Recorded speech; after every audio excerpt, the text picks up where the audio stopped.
Swayam Prabha. Digital India. Educated India.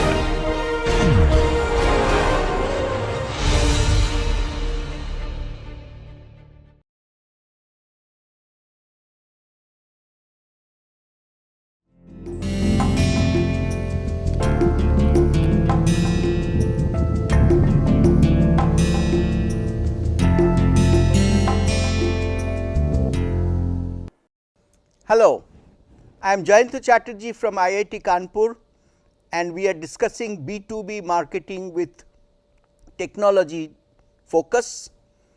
So, we are at the very end of our series of sessions. Today, we are going to discuss about marketing metrics. That means the way we measure our performance. So, we have discussed different aspects of the marketing activity in the B2B domain. We have looked at the marketing mix, we have looked at product development, we have looked at technology management issues, we have looked at various strategic issues. So, we have looked at channel management, we have looked at logistics management, we have looked at different aspects of promotion, we have looked at different aspects of pricing, we have looked at the interconnection between marketing and finance, we have looked at the concepts of margins, profits and so on. Now, all that must be looked at in a comprehensive system, because our ultimate aim is to enhance our share of the market, our share of the customer's mind and heart.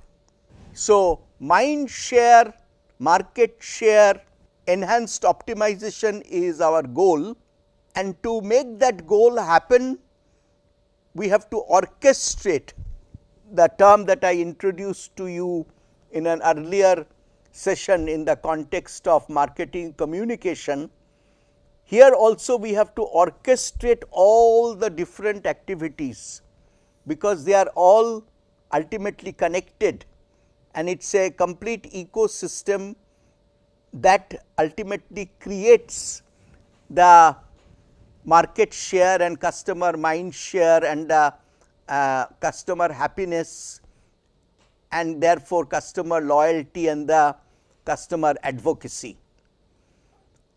So, we have therefore, in front of you this particular diagram, which shows the different activities under operations, different activities under market activity, sales activity, communication activity. All those circles are interlinked, and at the center we have also another circle. It shows the systemic nature of the interactivity of these various blocks. In an organization today, we often use what we call the marketing dashboard. The picture that you have in front of you is a typical look for a dashboard. So, there are some graphs, there are some pie charts, there are some salient statistics, all that will be provided through a computerized graphical presentation, and these provide the metrics, the measurements. Now, these will be designed, these screens will be designed to give the management the whole situation depicted at a glance, and therefore, what will be displayed on a dashboard will vary according to the level of the viewer.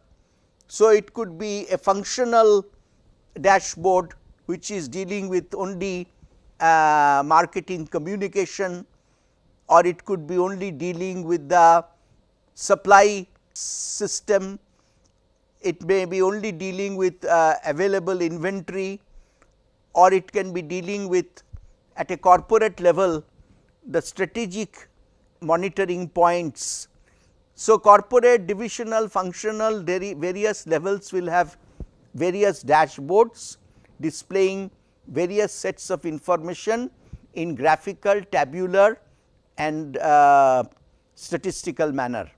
What metrics we need and what should be displayed on the corporate screen or on the divisional screen or on the functional screen will have to be created working backwards from the mission, goal and objectives at each level. So, we look for the key components or activities that ultimately relates to the whole marketing activity and subdivide it in order of importance at every level. So, we will have metrics for key areas like marketing objectives, financial objectives, social environmental objectives, all of those will be covered by different kinds of metrics. This is a sample of what we mean by marketing metrics at the top level. So, we are looking at acquisition of new customers, retention of current customers, current and immediate goal with respect to market share, the product development performance. So, acquisition of new customer we will measure by number or percentage of new customers acquired by month, by quarter, by year and so on. We will definitely measure retention of current customers, because in this era of relationship marketing, particularly in B2B, where we have few customers subject to fierce competition from few suppliers, we have to continuously monitor our current relationship with current customers and our performance, marketing performance, sales performance in the on each account. So, we have to measure number or percentage of customers who are continuing to purchase and what sort of volume they are purchasing, all that we will have to measure on the dashboard on this count. We will be continuously monitoring our market share by measuring the dollars, rupees or unit sales divided by the total industry sales during a set period. And we will be also looking at our performance with respect to new product development and new product introduction. All these will be part of the dashboard at various level.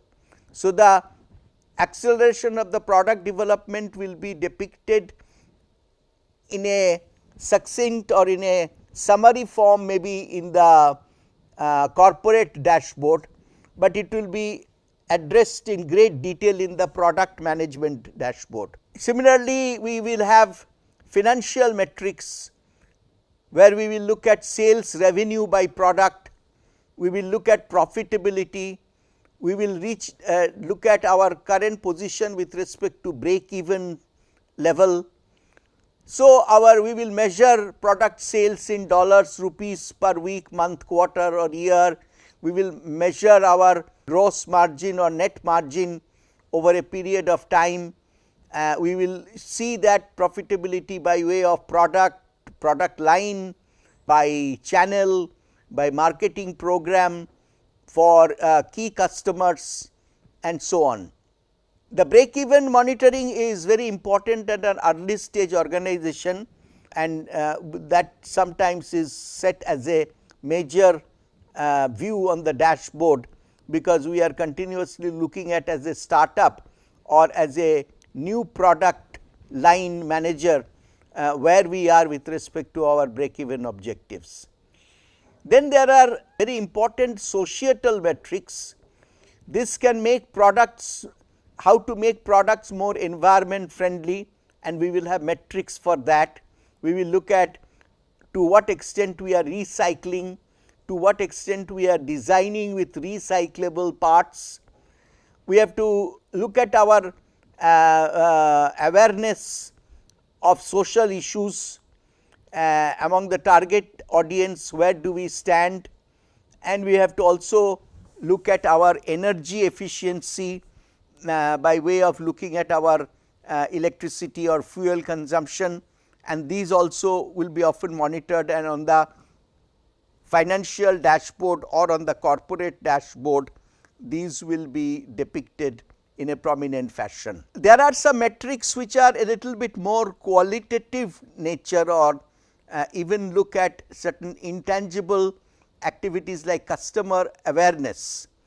We will try to measure it by to what extent our customers recognize through some statistical surveys and so on, but we do want to also monitor these somewhat intangible or indirectly measured issues like customer awareness. Customer attitudes will be measured by way of angry customer calls or satisfied customer calls and comments over support lines, over social media, feedback on blogs, customer letters. All these we discussed when we discussed the marketing communication. So, we talked about communication from company to customer as well as from customer to company. So, in customer attitude measurement, we look at all the channels of communication which are flowing from the customer to the company. So, similarly, we will look at trial performance, how many customers are asking for site demo, how many are participating in trial of new products and so on. We will also measure some tangibles here under the behavioral metric. We look at the number of transactions for purchase, payment situation, percentage of payment received and all that. To be effective, obviously, a metric system in the B2B domain must be both internal and external, and they must actually analyze the past as well as they must be forward looking, and that is how we will choose what we want to measure and what we want to display. So, for example, marketing metrics for digital and social media, some sessions that we had on this topic, there are metrics associated with those activities as well.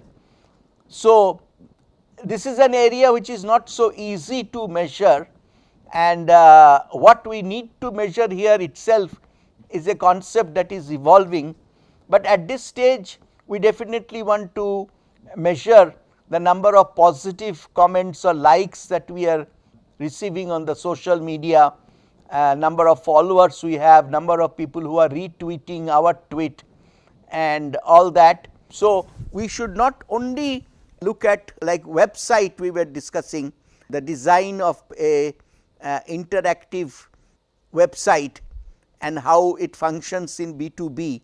We took up some case studies also, if you remember. We looked at Tata Steel, we looked at JCB, we looked at Thermax.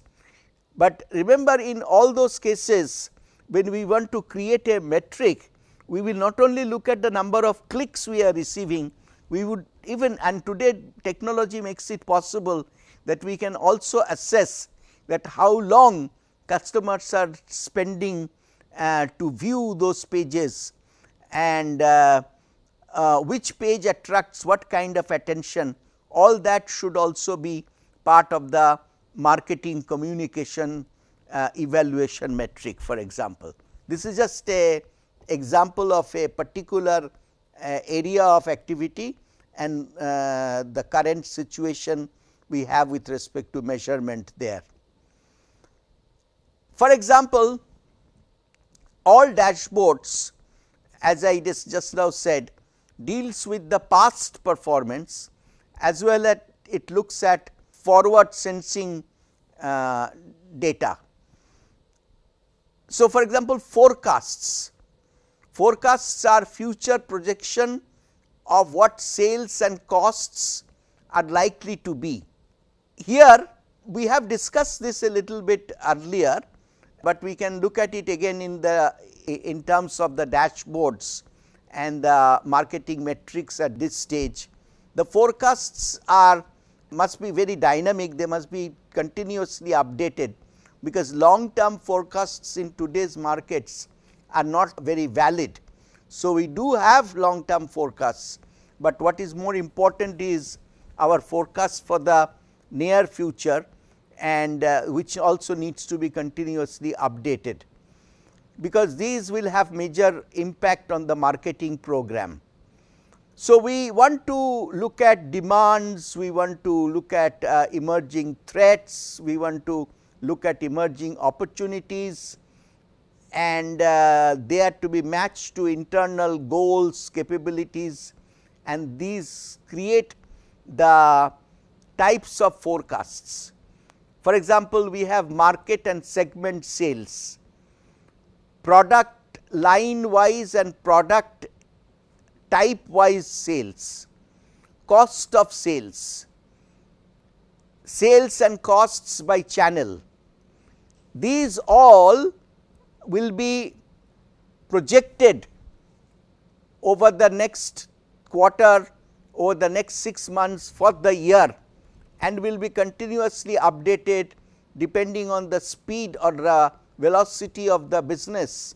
It may have to be updated every fortnight, every month or every week, and to arrive at these numbers, as we had discussed in a previous session, we adopt different methods. We use sales force estimates, that means we take the data from the entire sales force and we put it together, and that aggregated output of the individual salesperson's estimate creates the what we call the sales force estimate.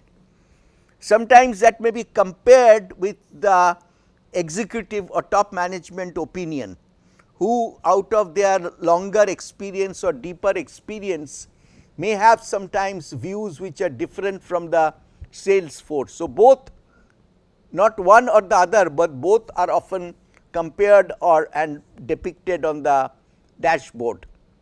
Sometimes we consult external experts and adopt the Delphi method, which we have discussed earlier, or sometimes we also use these days online community predictions from the customers or from the consultants or from the other stakeholders. Another area for the dashboard, again very important, is our budget and our performance against the budget. So, budgets are time defined allocation of organizational resources, financial outlays for specific functions, for specific programs, customer segments and regions. So, in different ways we look at the marketing budget, we look at the operations budget, we look at the logistics budget, and we look at those fixed numbers which are created in maybe in the beginning of the planning period, and then we look periodically how we are stacking up against those numbers which were originally assigned, and whether we need to revise somewhere. And of course, this whole process is controlled with the top management participation, but we try to therefore look at different activities presented at the different level of the dashboard. So, the manufacturing department may be only looking at the manufacturing budget, the marketing department may be looking at the marketing budget, but at the top management they may be looking at the composite budgets. So, everywhere again we have to develop a system of budget reset if it is at all allowable. Sometimes in most cases we will not tamper with the budget so easily, and we will actually, if we are in a deficit or if we are actually running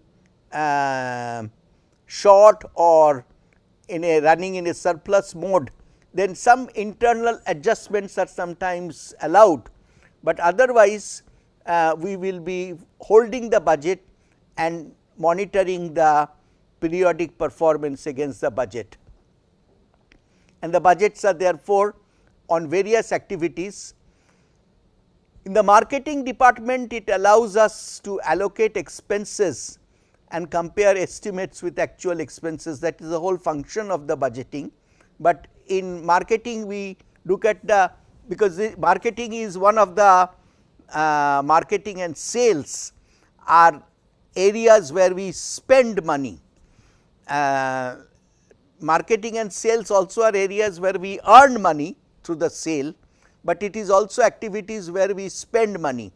So, the cost of sales need to be monitored, the cost of marketing needs to be monitored against our sales and marketing performance. So, we follow different processes in the budgeting system. We follow internal financial calendars, we create hurdle points, that means this is what we want to achieve, and we see up to which point we have achieved by way of surplus generation, profit generation, sales target achievement, etc. And everywhere we provide assumptions and formats of the dashboards or the reports are dictated by individual functions and their needs. Also in good budgets, particularly with the availability of excellent software tools today, we often also depict the best case scenario, the worst case scenario, the most likely scenario as time lapses from the starting period of the planning period, and we continuously update these scenarios and keep track of where we stand with respect to our initial projection. So, today because of the many software, earlier everything had to be done on paper. So, it needed lot of people working together for a length of time, but today with software and interconnected computer networks that cover the entire enterprise, which we call the enterprise resource planning ERP system, there actually we can adjust the budgets every week, every month, and do not have to wait for the end of the year. Budgeting methods are different approaches or philosophies are there for budgeting, like one is affordable budget, another is percentage of sales budget and competitive parity budget and objective and task budget. Now, affordability budget is actually a very rudimentary system of budgeting, because we are saying that this is as much as we can afford, and that gives us the budget.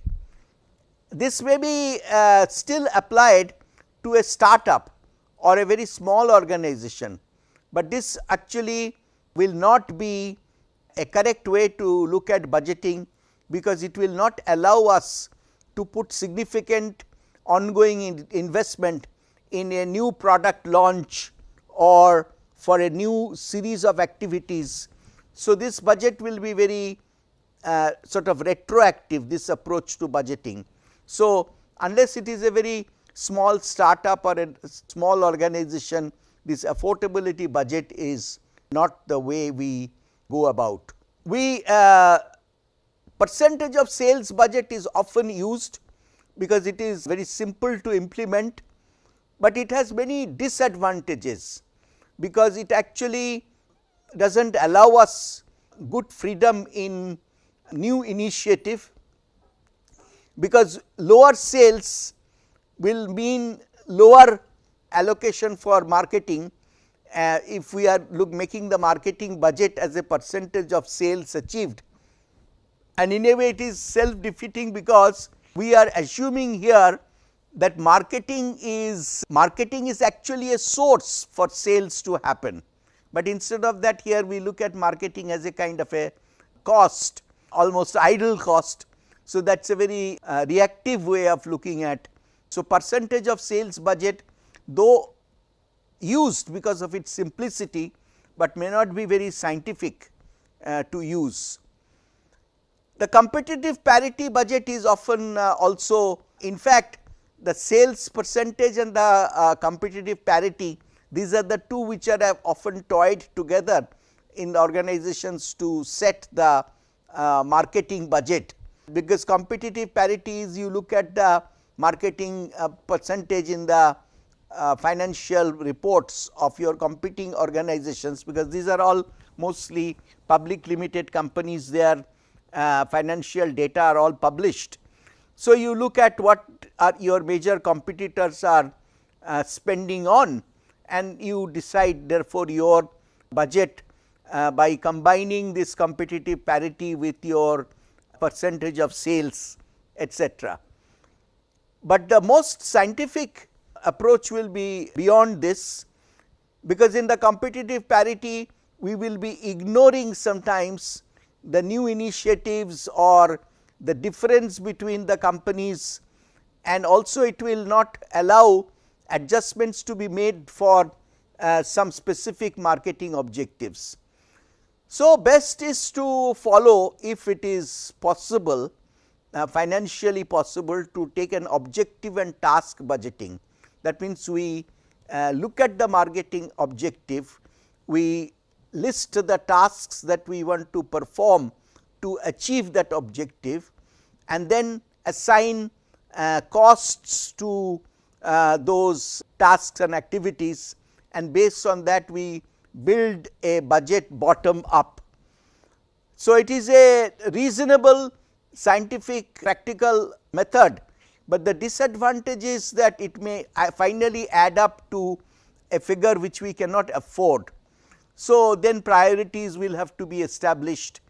So, ultimately, as you can see here, this the four methods that we talked about, percentage of sales, affordability, all may have to often work together. So, these are the four methods we talked about, and we may actually rely most on the objective and task budgeting, but we may have to prune or cut our coat according to the cloth available. So, we may actually combine objective and task budgeting with some affordability budgeting. We may combine competitive parity budgeting with the percentage of sales budgeting. So, we have to look at these together and take a holistic view and create the final marketing budget. I spent some time on the marketing budget because we are in the this discussion is taking place in a course on B2B marketing. That is why I took up the marketing budget and its challenges. Within the marketing budget, there will be sub budgets, and these sub budgets are like the budget for the marketing mix program, which is the marketing mix, if you remember, are the product, the promotion, the place and price and so on. For each brand segment or each market segment, we will have some budget. For each region or geographic division, we will have some budget. For each product manager, for the products under his or her purview, we will have some budget.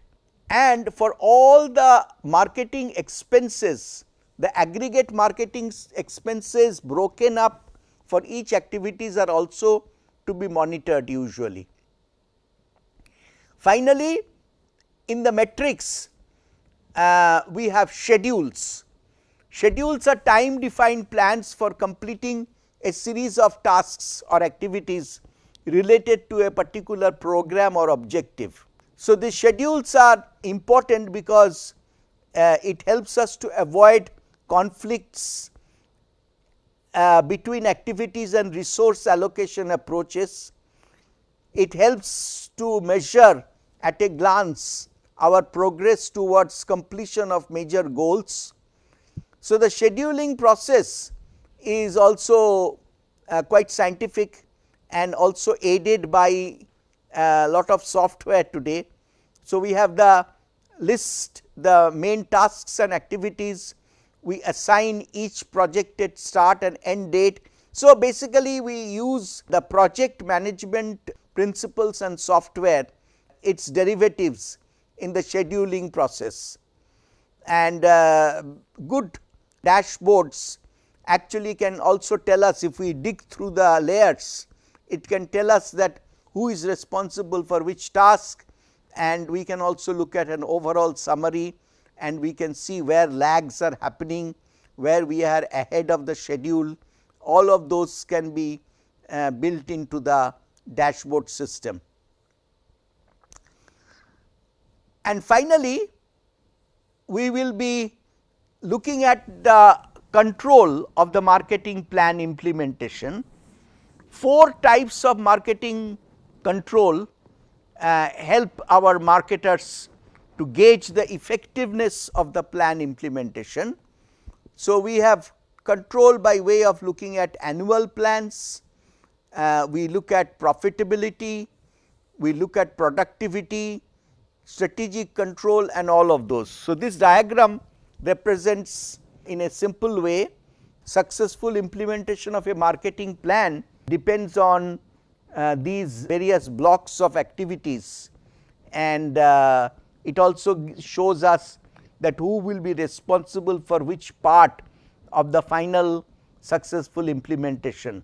So, ownership teams are defined, time to succeed is defined, continuous improvement targets are defined.